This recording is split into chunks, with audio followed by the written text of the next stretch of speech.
Creer en la misericordia y gracia de Dios es una cosa, vivirla es otra. A lo mejor tú has sabido acerca de la misericordia y de la gracia de Dios por años. La has escuchado del púlpito, la has escuchado en clases bíblicas, la has escuchado a través de predicadores por la radio, por la televisión. Tal vez haya algo más acerca de la misericordia y la gracia de Dios que a lo mejor no te han dicho. Todos sabemos que la gracia de Dios es el favor inmerecido de Dios por los pecadores perdidos. ¿Pero te han dicho alguna vez que la misericordia y la gracia te pueden cambiar? ¿Te han dicho alguna vez que la gracia y la misericordia pueden revolucionar la forma como vives? La misericordia y la gracia de Dios pueden darte libertad. Libertad para ser creativo, espontáneo. Libertad para pensar por ti mismo. La misericordia y la gracia pueden hacerte desear conocer a Dios más, de estar cerca de Él. Puede curar tus miedos, mejorar tu perspectiva.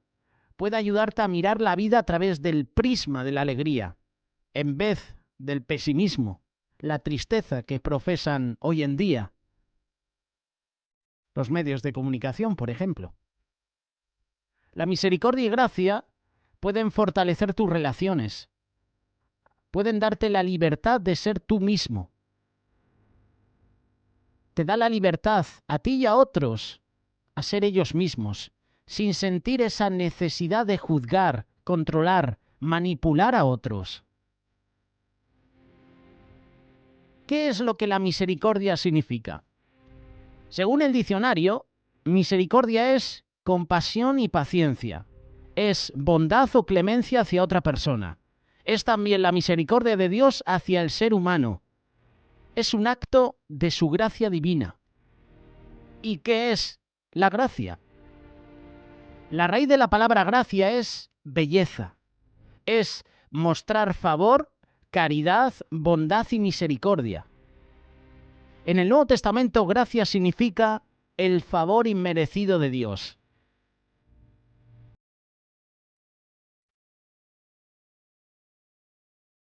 Para entender lo que la gracia significa, necesitamos regresar al hebreo antiguo, que significa inclinarse o rebajarse. Con el correr del tiempo, comenzó a incluirse también favor benevolente o condescendiente. Demostrar gracia es conceder favor o misericordia a aquel que no se la merece ni puede ganársela. Recibir la aceptación de Dios por gracia es siempre lo opuesto a ganársela.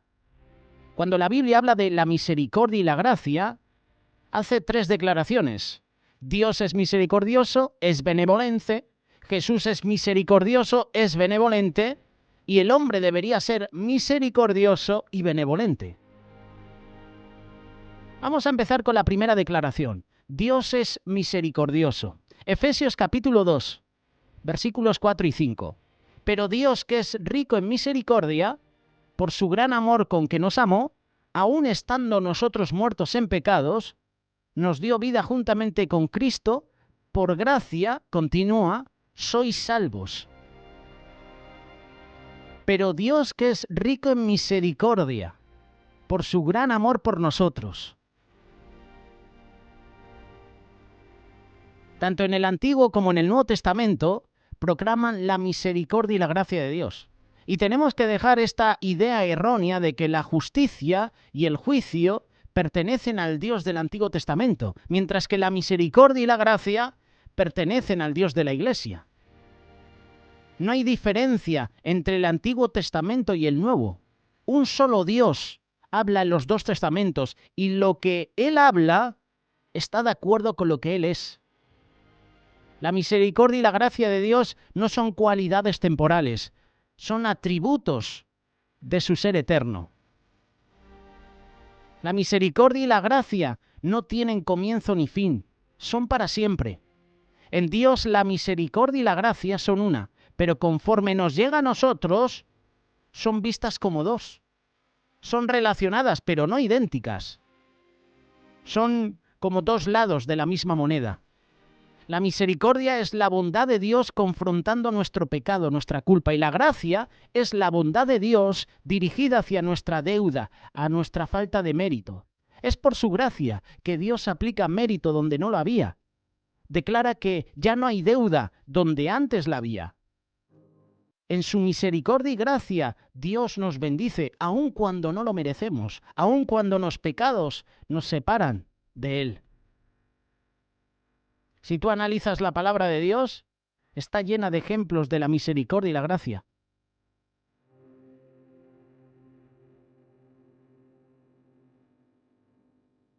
Hay una historia. El rey Saúl, también su hijo Jonatán, había muerto después de una sangrienta batalla. Cuando David se entera de la tragedia, lo lamenta. Sin embargo, él era el sucesor de Saúl por designio divino, por designio de Dios. Sabiendo que ahora era David rey de Israel, los de la familia de Saúl huyen por sus vidas. Pensaron erróneamente que David los iba a tratar como a todos los otros monarcas de las dinastías orientales. En el apuro de la huida, el nieto de Saúl, Mefiboset, de 5 años, se cae. Sufre un daño permanente. Como no había atención médica disponible, el niño nunca se recupera de esa caída. Él vive para el resto de su vida lisiado de los pies. Pasan los años y para ese entonces Mefiboset ya era adulto. Estaba viviendo sus días con esta incapacidad.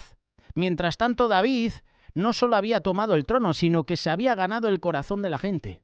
Toda la nación lo aclamaba, lo alababa, y David se sentía satisfecho. Además, Dios le estaba prosperando. Dios le había dado prosperidad, paz. David, emocionado por esa misericordia, por la gracia del Señor, comienza a reflexionar acerca de todas sus bendiciones. Y en ese momento se acuerda de su vieja amistad con Jonatán, que lo hace preguntar. Segundo libro de Samuel, capítulo 9, versículo 1. ¿Ha quedado alguno de la casa de Saúl a quien haga yo misericordia por amor de Jonatán? Esta era una pregunta de misericordia y gracia hecha por un hombre agradecido. David se acuerda de aquel momento en su pasado cuando él y Jonatán hacen un pacto de protegerse el uno al otro a como diera lugar. Por cierto, hablando de amistad, próximamente, 1, 2 y 3 de abril de este presente año, de este 2022, vamos a tener un retiro de mujeres, hermanas y amigas. En estos días, en la tertulia de amigos, Miguel Díez y Ramón Ubillos han hablado sobre la hermandad, sobre la amistad, y pusieron el ejemplo de David y Jonatán. Yo no sé cuándo vas a escuchar esta reflexión. A lo mejor la escuchas en 2023, a lo mejor la escuchas en este 2022, pero en septiembre y octubre, y a lo mejor ese retiro de mujeres con este lema ya ha pasado. La palabra de Dios es viva, es eficaz, y en cualquier momento te puede hablar.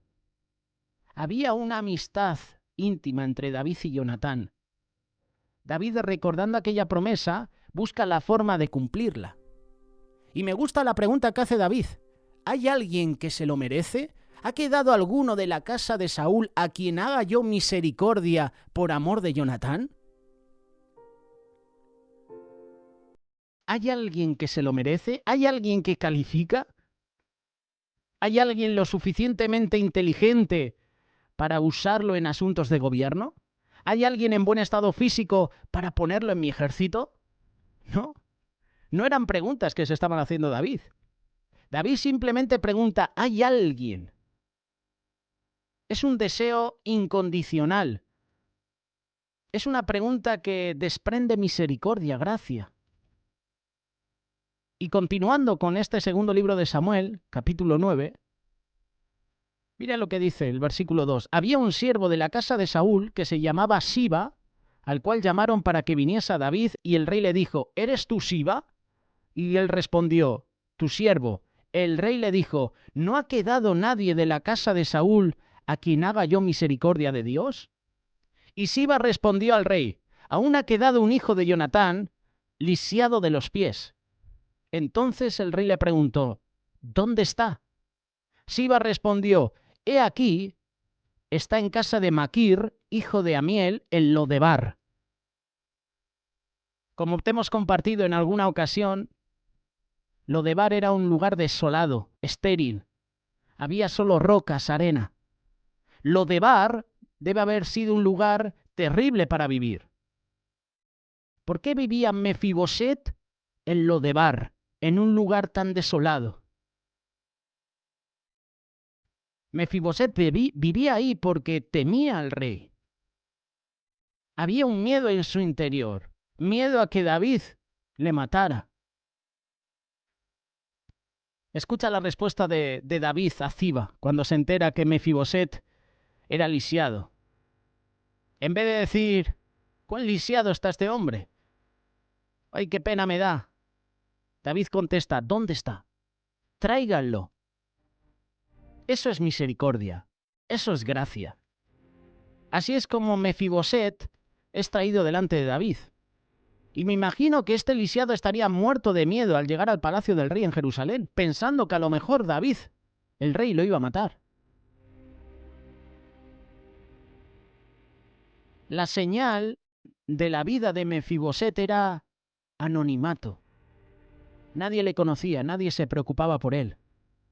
Nunca había querido que lo encontraran, y menos aún el rey, quien era sucesor de su abuelo. Eso significaba la posible muerte de su vida. Porque eso es lo que hacían los reyes en esa época. Mataban a toda la descendencia para que no se levantara nadie en contra y usurpara el trono, clamara venganza. Versículo 7, le dijo David, no tengas temor, porque yo a la verdad haré contigo misericordia por amor de Jonatán tu padre, y te devolveré todas las tierras de Saúl tu padre, y tú comerás siempre a mi mesa. David quería mostrarle bondad, no porque era Mefiboset, sino en honor de su padre Jonatán. Aquí tenemos a un hombre que era desconocido, que carecía de importancia ante los ojos del rey, y para remate era lisiado. Con respecto a esa fortaleza física, él no le ofrecía ningún beneficio al reino. ¿Qué podía aportar Mefiboset?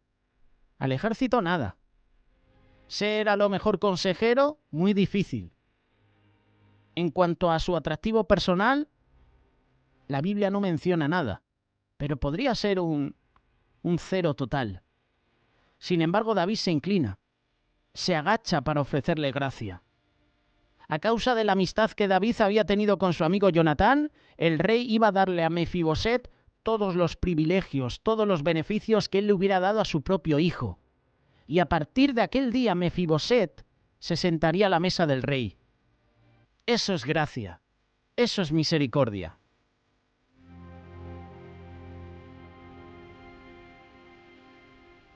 Si tú analizas la vida de Mefiboset, hubo una época en que éste había disfrutado del compañerismo de su padre. Igualmente Adán y Eva, la pareja original, habían disfrutado del compañerismo del padre en el jardín del Edén. Cuando el desastre golpeó, el miedo vino, Mefiboset sufrió una caída que lo dejó lisiado para toda su vida. Asimismo, cuando el pecado vino, la humanidad sufrió una caída que nos ha dejado lisiados permanentemente en esta tierra. David, el rey, por amor incondicional por su amigo Jonatán, busca la forma de darle a alguien su gracia. Y de la misma forma, nuestro Padre Dios, por su aceptación incondicional a la muerte de su único hijo en la cruz, continúa buscando a quien ofrecerle su misericordia, su gracia. Mefiboset, el lisiado, no tenía nada, no hacía nada, no merecía nada. Ni siquiera trata de ganarse el favor del rey. Lo único que podía hacer era aceptar humildemente la gracia del rey. Asimismo nosotros somos pecadores, sin esperanza. No merecemos el favor de Dios, pero lo aceptamos humildemente. ¿Qué hizo David? Restaura a Mefiboset. Le quita esa existencia miserable. Le quita de un lugar estéril, desolado, y lo lleva a un lugar de honor. El sacrificio de Jesús ha hecho lo mismo por nosotros. David adopta a Mefiboset a su familia real y le provee provisiones, alimento, bendiciones. Nosotros también hemos sido adoptados como hijos e hijas a los rangos reales de Dios. Estamos rodeados ahora de un sinfín de bendiciones. Cuando Mefiboset se sienta a la mesa del rey, es tratado como si fuera uno de los hijos de David. Y cuando nosotros algún día festejemos con nuestro Señor en la cena de las bodas del Cordero, lo mismo será verdad. Nos sentaremos a la mesa del rey y disfrutaremos con el Padre.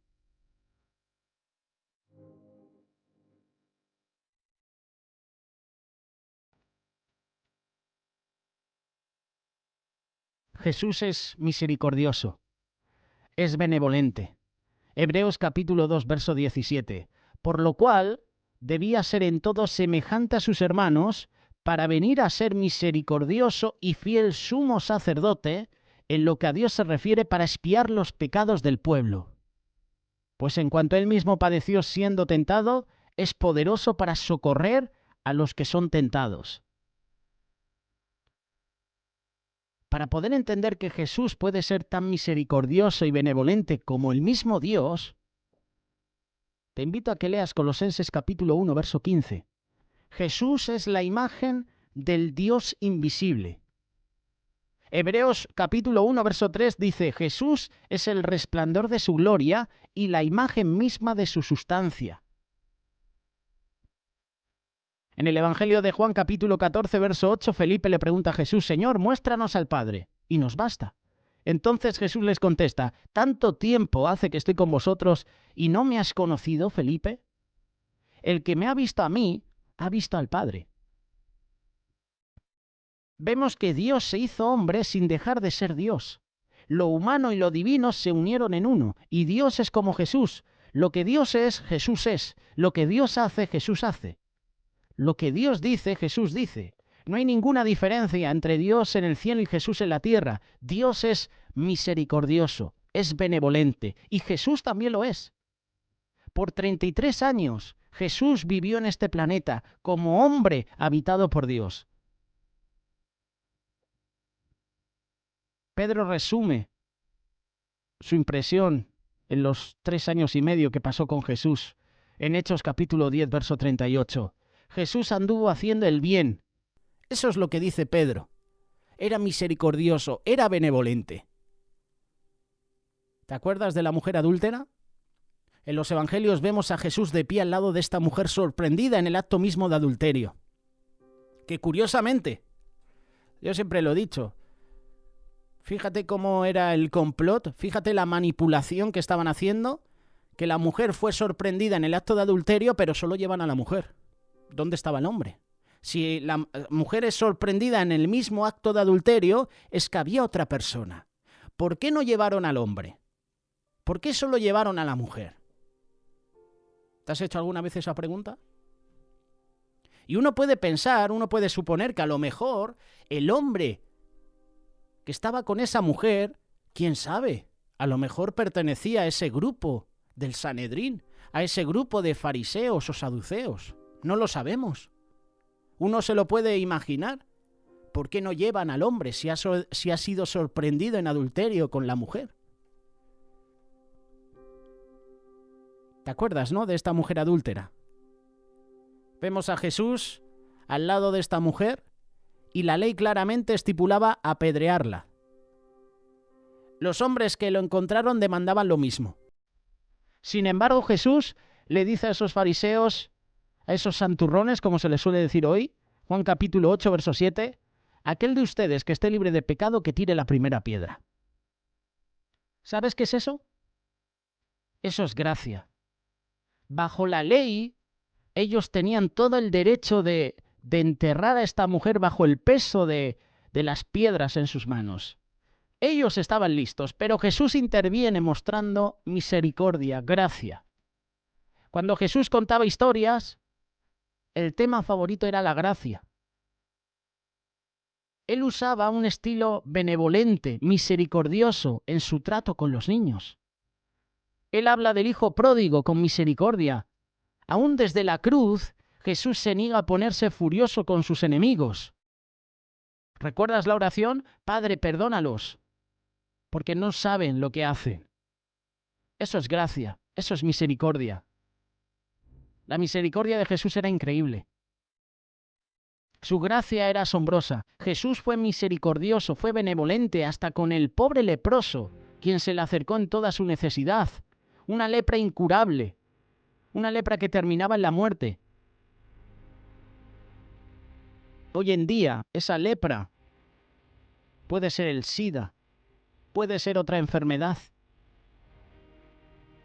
El SIDA que durante años aterraba a todo el mundo. Sus víctimas eran desterradas. Con la lepra pasaba también lo mismo en la época de Jesús. Sin embargo, este leproso viene a Jesús. ¿Qué podía hacer Jesús por el leproso? Los sacerdotes, los levitas, no podían hacer nada por él. Ni tampoco podían los rabinos ni los líderes. El consejo, las sinagogas no querían nada con él. Le tenían prohibida la entrada al templo. La enfermedad del hombre ilustra el pecado en la vida humana. La lepra simboliza la esclavitud al pecado, y el Señor había estado abogando por una clase de vida elevada, santa, sin tacha. ¿Qué podía hacer Jesús por este leproso? Sabemos que el leproso necesitaba ser limpiado, y él lo sabía. Y estoy seguro que el gentío ve al leproso acercándose, lo ve cubriéndose los labios, gritando a voz en cuello. Él tenía que decir que era impuro, impuro, furiosos de que alguien, en cuarentena por ley, se estuviera acercando a ellos. Por miedo a contagiarse, la gente se dispersa.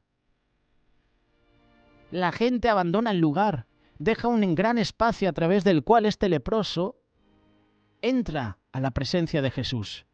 ¿Y adivina qué? Jesús no se escapa. Jesús no se pone la mascarilla. No trata de alejarse de él. No le ordena a nadie que se lo lleven. Con una fe increíble, el leproso trae su desesperado caso a Jesús y le dice: Señor, si quieres, puedes limpiarme. El leproso está pidiendo lo imposible. Él admite que estaba sucio y le pide a Jesús que lo limpie. El leproso no dudaba de la habilidad de Jesús de limpiarlo. Él dudaba que Jesús quisiera hacerlo. Y como el leproso, ninguno de nosotros duda de la habilidad de Jesús de hacer un milagro en nuestra vida.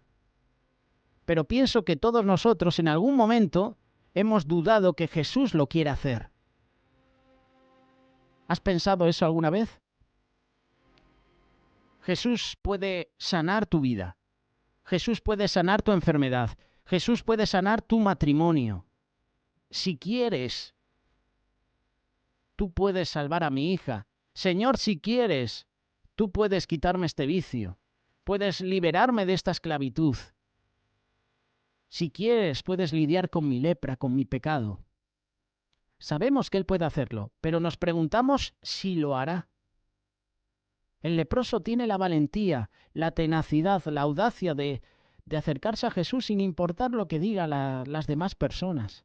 Se acerca a su presencia. Pero como tú y yo, cuando llega a Él, se pregunta: ¿me querrá limpiar? Entonces entra la misericordia y la gracia de Jesús. Jesús hace algo maravilloso, algo que ningún escriba o rabino hubiera hecho por todo el oro del mundo.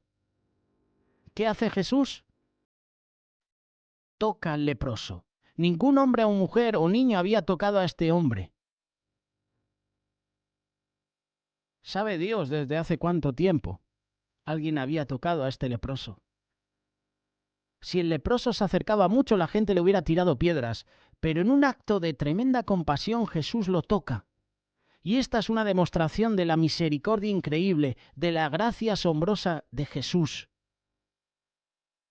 Jesús extendió la mano y tocó al hombre.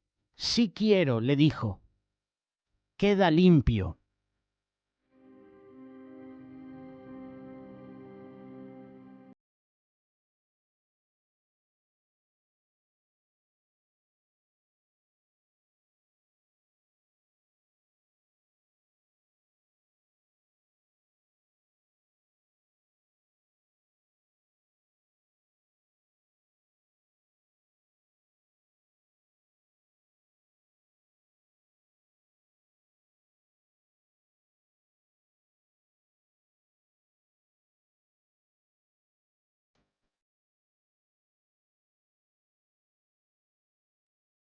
Hablando de esta manera, Jesús afirma que Él es absolutamente Dios. Jesús habla y se hace. En la mañana de la creación, Jesús dijo en Génesis capítulo 1, verso 3, «Sea la luz», y fue la luz. Dios creó al mundo de la nada. Todo lo hizo por el poder de su palabra. Ahora el Verbo hecho carne le dice al leproso, «Queda limpio», y quedó limpio. A este leproso, lleno de llagas, de voz tensa, de cuerpo maloliente, Jesús le podía haber dicho, «Queda limpio, pero no te me acerques». El hombre hubiera quedado limpio. Pero ¿qué es lo que hace Jesús? Le toca. Toca al leproso. Si estás luchando con algún pecado en este momento, no cometas el error que miles de leprosos han cometido al decir, «Necesito apartarme de Jesús, porque estoy impura, estoy impuro». Jesús puede lidiar con tu pecado. Él no está escandalizado, no está horrorizado, no está avergonzado de ti. Jesús toca al leproso. Jesús también te puede tocar a ti. El error más grande que la gente comete con respecto a Jesús es de pensar, cuando toda mi vida esté en orden, entonces dejaré que el Señor se me acerque. Cuando pueda lidiar con mi lepra, entonces dejaré que el Señor me toque. Ese es un error. Y te lo vuelvo a repetir. Estas dos estrofas, estas palabras, porque son interesantes. Si estás luchando con algún pecado en este momento, no cometas el error que miles de leprosos han cometido al decir, «Necesito apartarme de Jesús porque estoy impuro». Jesús puede lidiar con tu pecado.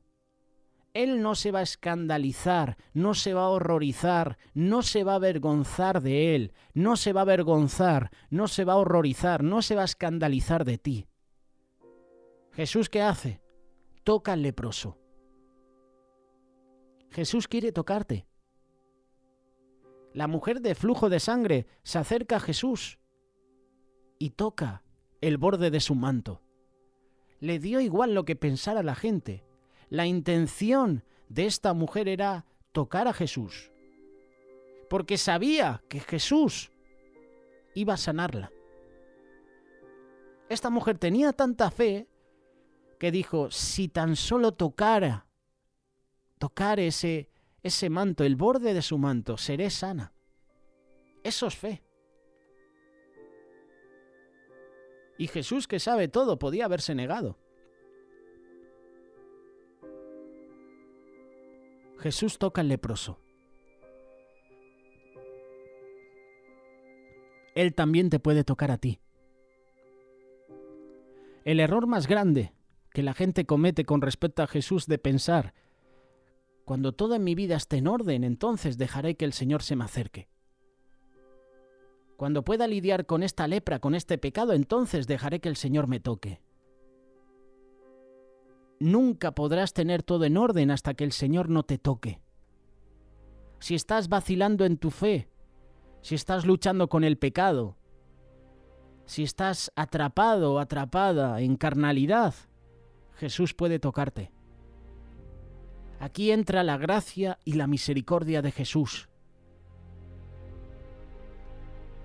Nunca podrás tener todo en orden hasta que el Señor no te toque, hasta que no tengas un encuentro personal con Jesús. Si estás vacilando en tu fe, si estás luchando con el pecado, si estás atrapado en vicios, si estás atrapado o atrapada en carnalidad, Jesús puede tocarte. Si tú analizas la vida de Jesús, nunca rechazó a nadie que buscaba su ayuda.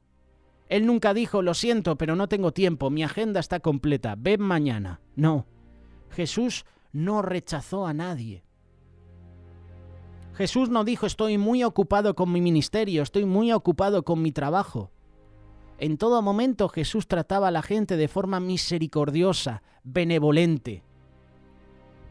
Él hará siempre lo que es mejor para ti, y lo verás tarde o temprano si se lo pides. Había miles de leprosos en esa región, pero solo uno viene y le pide a Jesús que lo sanara. Solo uno se va limpio. Tenemos también el ejemplo de los 10 leprosos. 10 leprosos se acercan a Jesús pidiendo que Él les sane. Y Jesús, en su infinita gracia, en su infinita misericordia, le dice: presentaros ante el sumo sacerdote, porque la ley decía que el leproso tenía que presentarte ante el sumo sacerdote, porque el sumo sacerdote verificaría si ese leproso había sido sano. Y si había sido sano, le hacía un chequeo, lo analizaba y le decía que tenía que estar fuera del campamento, fuera de la ciudad, otros tantos días, y que luego volviera. Era un ritual bastante curioso. Y Jesús está diciendo: ir ante el sumo sacerdote. Y es en esa obediencia cuando estos 10 leprosos reciben sanidad. Es en la obediencia a la palabra de Jesús cuando los leprosos reciben la sanidad. Van de camino y reciben la sanidad. Yo puedo entender que la obediencia a Jesús trae sanidad a nuestra vida. La Biblia no dice que los leprosos empezaban a decir: ahora presentarnos ante el sumo sacerdote si ya nos ha echado en varias ocasiones, ¿vamos a ir? No dicen eso, obedecen a la palabra y reciben el milagro. 9 de ellos se fueron, solo uno volvió para dar las gracias a Dios. Yo me imagino que los otros 9 querían recuperar su familia, querían recuperar su trabajo, querían recuperar sus amistades. Solo uno volvió. Pídele a Jesús que te limpie, como estos leprosos. Pídele a Jesús que sane tu vida, como este leproso que acabamos de leer. Él lo va a hacer. Segunda carta de Corintios capítulo 8, verso 9. Ya conocen la gracia de nuestro Señor Jesucristo, que aunque era rico, por causa de ustedes, se hizo pobre, para que mediante su pobreza ustedes llegaran a ser ricos. Jesús tuvo que dejar las glorias del cielo, entrar a la vida humana por medio de la encarnación, vivir una vida perfecta y luego morir. Él tuvo que sufrir la agonía de la crucifixión, el dolor del rechazo, la traición, el abandono, el horror de ser hecho pecado, el tormento de la ira de Dios, la indignidad, la muerte. La crucifixión de Jesús fue la expresión máxima del odio del hombre hacia Dios. Fue el crimen de todos los tiempos. No se podía haber concebido un crimen peor. Sin embargo, Dios transformó la crucifixión en la expresión máxima de su amor, por medio de su misericordia, por medio de su gracia. Su sangre tenía que ser derramada. Ese era el precio de nuestra salvación y Jesús lo pagó. Él estaba dispuesto. Aquí vemos una vez más la gracia y la misericordia de Jesús. Dios es misericordioso, es benevolente. Jesús es misericordioso y benevolente. ¿Y nosotros? ¿Somos misericordiosos, benevolentes? Jesús nos dice, Lucas capítulo 6, verso 35, ustedes por el contrario, amen a sus enemigos, háganle bien y denles prestado sin esperar nada a cambio. Así tendrán una gran recompensa y serán hijos del Altísimo, porque Él es bondadoso con los ingratos y malvados. Sean compasivos, así como su Padre es compasivo. ¿Por qué deberíamos ser nosotros misericordiosos y benevolentes?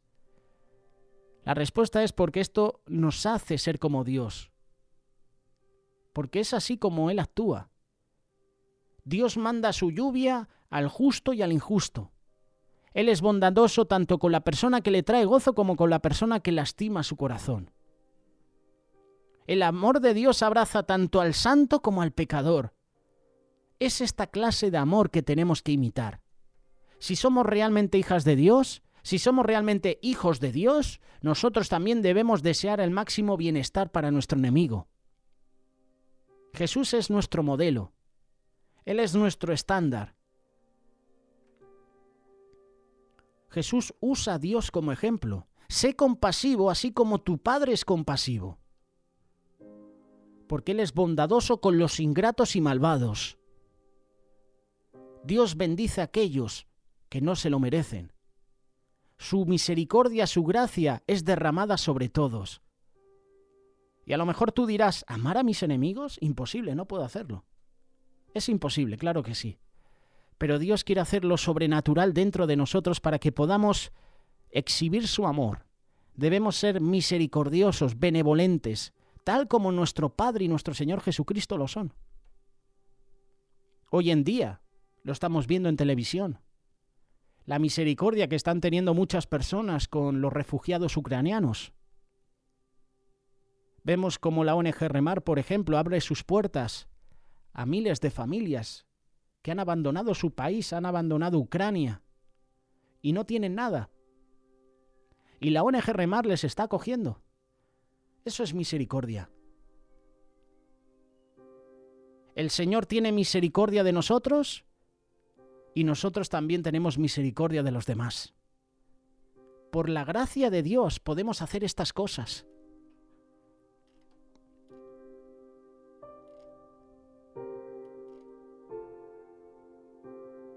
¿Hay alguien en tu vida al cual odias y tú por tu terquedad piensas que tu odio es justificado? Si ese es el caso, examínate para ver si estás en la fe. A lo mejor Cristo no reina en tu vida. ¿Estás haciéndole el bien a aquellos que te odian o les estás haciendo el mal? Si Cristo reina en tu corazón, será el bien. ¿Estás bendiciendo a aquellos que te maldicen?